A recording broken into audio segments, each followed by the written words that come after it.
যারা জুলুমকে অস্বীকার করছে, যারা উপহাস করছে, তাদের ক্ষমা নাই। আমি পবিত্র কোরআন শরীফের একটা আয়াত পড়ি, সেখানে ঠিক একই ধরনের বার্তা আছে। যারা অপরাধী তারা বিশ্বাসীদের উপহাস করত, এবং তারা যখন তাদের কাজে দিয়ে গমন করত তখন পরস্পরের চোখ টিপে ইশারা করত। তারা যখন তাদের পরিবার পরিজনের কাছে ফিরত তখনও হাসাহাসি করে ফিরত। যুগ বদলায় কিন্তু জালিমরা বদলায় না, ওই একই আবরণ নিয়ে ফিরে আসে বারবার। আর পবিত্র কোরআনেই বলা আছে কি করতে হবে, কোনটা আমাদের করণীয়, আর এদের ভাগ্যে কি আছে সেটা বলা আছে। তারা সামান্য হেসে নেই, শীঘ্রই তাদের কৃতকর্মের জন্য প্রচুর কাঁদবে। এখন প্রশ্ন হচ্ছে, কেন, কিভাবে তাদের এই সাহসটা তৈরি হইল, কারা এই সাহস তৈরিতে ভূমিকা রাখলো? আসেন সেটা বুঝে দেখি। 5ই আগস্টের পর আমরা দেখছি সমস্ত অর্গানাইজ শক্তি কেন্দ্র যেগুলো ছিল, যেমন ধরেন বড় রাজনৈতিক দলগুলো, আর্মি, এরা আওয়ামী ফ্যাসিস্টদের আশ্রয় দিল। প্রথমে আশ্রয় দিল আর্মি সারা দেশের ক্যান্টনমেন্টগুলোতে, তারপরে জাতীয় স্থানীয় পর্যায়ে বিএনপি, জামাত, কিছু নেতা, এমনকি পুলিশ ডিজিএফআই নিরাপদে সীমান্ত পার করে দিল। আর্মির হেফাজত থেকে পালায় গেল লেফটেন্যান্ট জেনারেল মুজিব। কাউকে এর জন্য দায়ী করা গেছে? করা হয়নি। কেন করা যায়নি? ওয়াকারের বিরুদ্ধে কিছু বললে হুক্কা হুয়া শুরু করে দেয় ডিজিএফআই এর পেইড এজেন্টরা। ওয়াকারের জন্য নাকি ইন্ডিয়া বাংলাদেশে আক্রমণ করে নাই। হ্যাঁ, খারান হাইসানি, আমি না ঘোড়ায় আসবো। ডিজিএফআই ভালো, খুবই ভালো। বয়ান দেয় ডিজিএফআই নাকি একাই গুম করে না, আরো সবাই করেছে, তাই ডিজিএফআই অত খারাপ না। আর ডিজিএফআই ভালো, খুবই ভালো ছেলে, সন্ধ্যাবেলা হাত মুখ ধুয়ে পড়তে বসে, তাই না? যে আর্মি চিফ 5ই আগস্টে সারাক্ষণ ইন্ডিয়ান আর্মি চিফের সাথে কথা বলছে, হাসিনার বোনজামাই জন্য মেডিকেলি আনফিট হওয়ার পরে আর্মি চিফ হয়েছে, যার কমান্ডে আর্মি সবচেয়ে বেশি হত্যাকাণ্ড চালাইছে ছাত্র জনতার উপরে, যেই শহীদের শরীরে বেধা 66% গুলি আসছে আর্মির অস্ত্রাগার থেকে। আমার কথা না, জাতিসংঘের কথা। সেই আর্মি চিফ ইন্ডিয়া থেকে বাংলাদেশ বাঁচাইতেছে। হে খোদা, আমারে উঠায় নাও, নয়তো দড়ি ফেলাও, বায়ে উঠে যায়। এই বয়ান যারা বলে তারা কার স্বার্থ রক্ষা করে? এই বয়ান যারা বলে তারা কার ক্রীড়নক? এই বয়ান যারা বলে তারা কার পুতুল? তাদের কি নাচায় আমরা জানি। ছাগল নাচে খুঁটির জোরে, আর এই খুঁটিটা কি সেটাও আমরা জানি। বাংলাদেশে হাসিনার পলায়নের সবচেয়ে বেশি ঝামেলা এখন কে পড়েছে? এটা বুঝলে আমরা সব রাজনীতি ফকফকা করে বুঝতে পারবো। আসেন সেটা বুঝে দেখি। সবচেয়ে বেশি ঝামেলায় পড়েছে মোদি। আন্দোলন, বিপ্লব দমনে পুলিশের পোশাকে অন্য দেশের নাগরিকদের থাকার প্রমাণ মিলছে। আন্তর্জাতিক অপরাধ ট্রাইব্যুনালের চিফ প্রসিকিউটর বলছে নিজেই, প্রমাণ, অনুমান না। তার মানে প্রসিকিউশন হাসিনার বিরুদ্ধে না, ভারতের মোদিকে এখানে মামলায় ঢুকাবে। মোদির আরো সমস্যা আছে। বিএনপির সালাউদ্দিন সাহেবকে কিভাবে ঢাকা থেকে ধরে নেওয়ার পরে ইন্ডিয়া পাওয়া যায়, সুকরঞ্জন বালিকে কিভাবে হাইকোর্টের সামনে থেকে অপহরণ করার পরে ইন্ডিয়ার জেলে পাওয়া যায়। মোদিকে এটার জবাব দিতে হবে তো, ইন্ডিয়াকে রাষ্ট্র হিসেবে এটার জবাব দিতে হবে তো। হাসিনাকে, তার দলের সব দুর্বৃত্তকে কেন আশ্রয় দিচ্ছে ইন্ডিয়া, আর কিভাবে বাংলাদেশের রাজনীতিতে হস্তক্ষেপ করছে সেটা তো আমরা জানি। হাসিনার অপরাধের সলিড এভিডেন্স পাওয়া গেছে জাতিসংঘ থেকে। আমরা করি নাই, প্রফেসর ইউনূস করে নাই, প্রফেসর ইউনূসের প্রশাসন করে নাই, করছে থার্ড পার্টি জাতিসংঘ। এইটার কোনো যদি কিন্তু নাই, এর সে সলিড এভিডেন্স হয় না।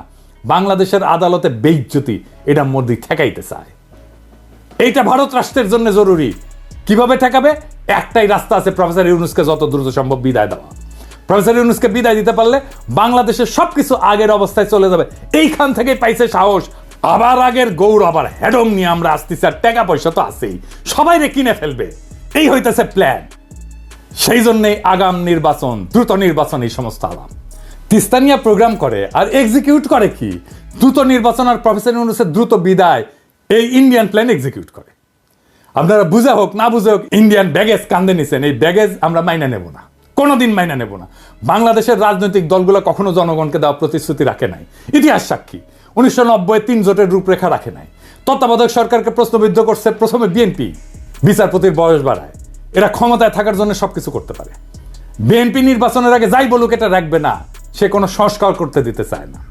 নির্বাচন হইলে সবকিছু কইরা ফেলবো, এটা হইতেছে ওই সেই প্রেমিকের মতো, যে প্রেমিকার সামনে এসে তার সাথে প্রেম করার জন্য যা কিছু বলে সব কিছু মিথ্যা। ওই মিথ্যা কথা বলতেছে তারা। প্রেমিকার সামনে উত্তেজিত প্রেমিকা এসে যা যা বলে না, বিএনপি তাই বলতেছে নির্বাচনের জন্য। কোনোটা রাখবে না, সে কোনো সংস্কারও করতে দিতে চায় না। আওয়ামী লীগ নিষিদ্ধের কথা বললে বলে জনগণ ঠিক করবে। আরে বাবা, জনগণ কেমনি ঠিক করবে? গণভোট কইরা তো, গণভোট করেন এখন, আওয়ামী লীগ নিষিদ্ধের প্রশ্নে, সেটা তো করতে দিতে চান না। সামনে সংসদ নির্বাচনে আওয়ামী লীগকে অংশ নিতে দিলে আপনি কবে জনগণের রায় নেবেন আওয়ামী লীগ নিষিদ্ধের ব্যাপারে?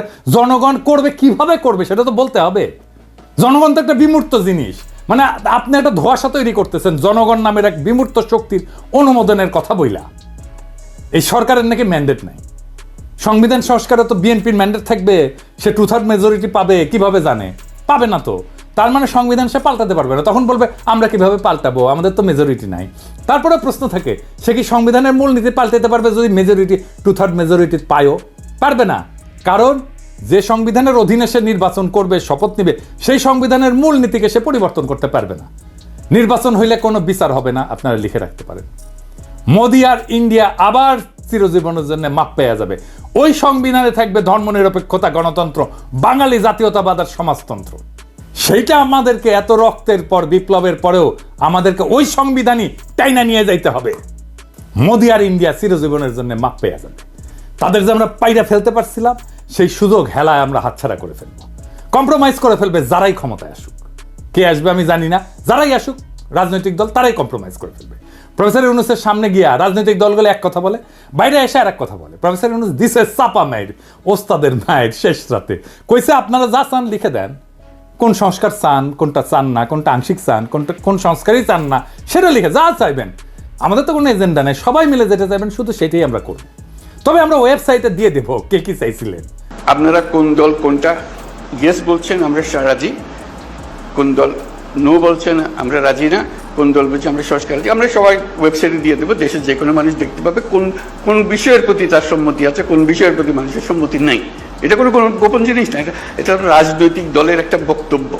আপনি বলেন যে আমি কোনোটার দিকে সম্মতি নেই, লিখে দেন, আমরা ওটা ওয়েবসাইটে দিয়ে দেবো যে এইটার এই দলের তারা বলেছেন কোনোটার প্রতি সম্মতি, অথবা আমরা সব কাটার প্রতি আমরা একমত হলো, আমরা একমত হতে পারি, আমরা কিছুটা সংশোধন সাপেক্ষে একমত হতে পারি, অথবা এইটাতে আমরা রাজি না, এটা আমরা ধরতে চাই না, হতে পারে। আপনাদের ইচ্ছাটা প্রতিফলন করা আমাদের দায়িত্ব হলো জাতির সামনে আপনাদের ইচ্ছাগুলোকে তুলে ধরা।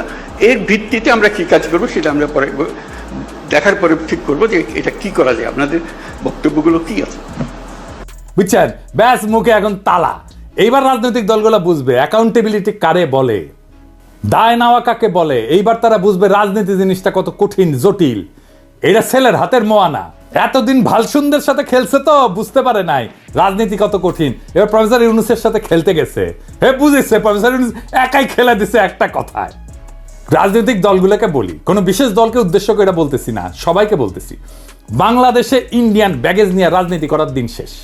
ইন্ডিয়ান ব্যাগেজ থাকলে আপনার রাজনীতির কোনো ভবিষ্যৎ নাই। আপনি যত বড় রাজনৈতিক দল হন না কেন, কোনো লাভ নাই। পিনাকির আপনি হুতায় ফেললেও আপনি বেচবেন না। পিনাকি হইতে যাবে কিন্তু আপনি বেচবেন না। বাংলাদেশের রাজনৈতিক বাস্তবতা আপনাদের ইন্ডিয়ান ব্যাগেজ নিয়ে রাজনীতি করতে দেবে না, ফুল স্টপ। প্রফেসর ইউনূসের প্রতি আহ্বান, আপনার এই অন্তর্বর্তীকালীন সরকার ভেঙে দেন, বিপ্লবী সরকার গঠন করেন। জন আকাঙ্ক্ষা সেইটাই। এই বিপ্লবী সরকার থাকবে ততদিন যতদিন হাসিনার এই বাকি টার্ম আছে ততদিন। 5ই আগস্টের পরে যে সুযোগ আমরা হারাইছিলাম, যে হারানোর সময় আবার ফিরে আসছে। এই মুহূর্তে আবার হারায় যাওয়ার আগেই বিপ্লবী সরকার গঠন করেন। দেশের রাজনীতির গুণগত পরিবর্তন হয়েছে, তাকে ধারণ করেন। বিপ্লবী সরকার গণপরিষদের নির্বাচন দেবে, সবাই নির্বাচন করছে, দ্রুত নির্বাচন দিয়ে দেবে। বিপ্লবী সরকার গঠন করে 1 মাসের মধ্যে গণপরিষদ নতুন সংবিধান রচনা করবে। আপনারা নির্বাচন করেন সেইখানে। সেই সময় বিপ্লবী সরকার সংস্কার সম্পন্ন করবে। নতুন সংবিধান রচিত হলে গণপরিষদ ভেঙ্গে দিয়া সেই নতুন সংবিধানের অধীনে নির্বাচন হোক। আপনারা সবাই উৎসবের সাথে সেই নির্বাচনে অংশ নেন।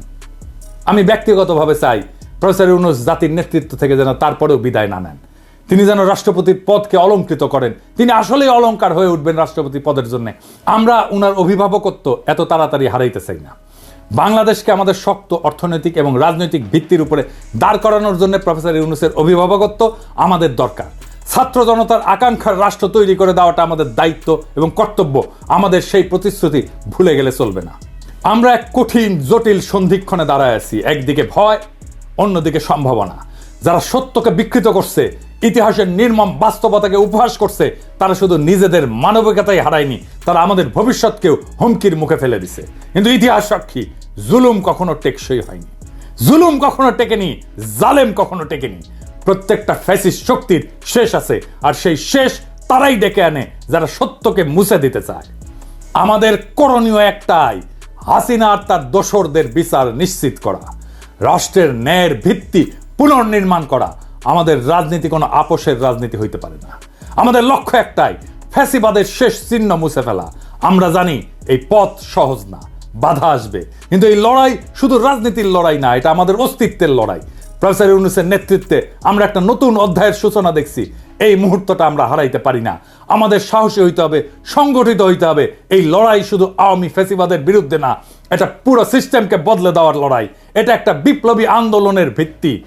আমরা একটা নতুন বাংলাদেশ গড়ব, একটা ন্যায়ের বাংলাদেশ গড়ব, একটা ইনসাফের বাংলাদেশ গড়ব, একটা মানুষের বাংলাদেশ গড়ব। ইতিহাস আমাদের দিকে তাকায় আছে। আমরা কি আমাদের সেই দায়িত্ব পালনে প্রস্তুত? ইনকিলাব জিন্দাবাদ।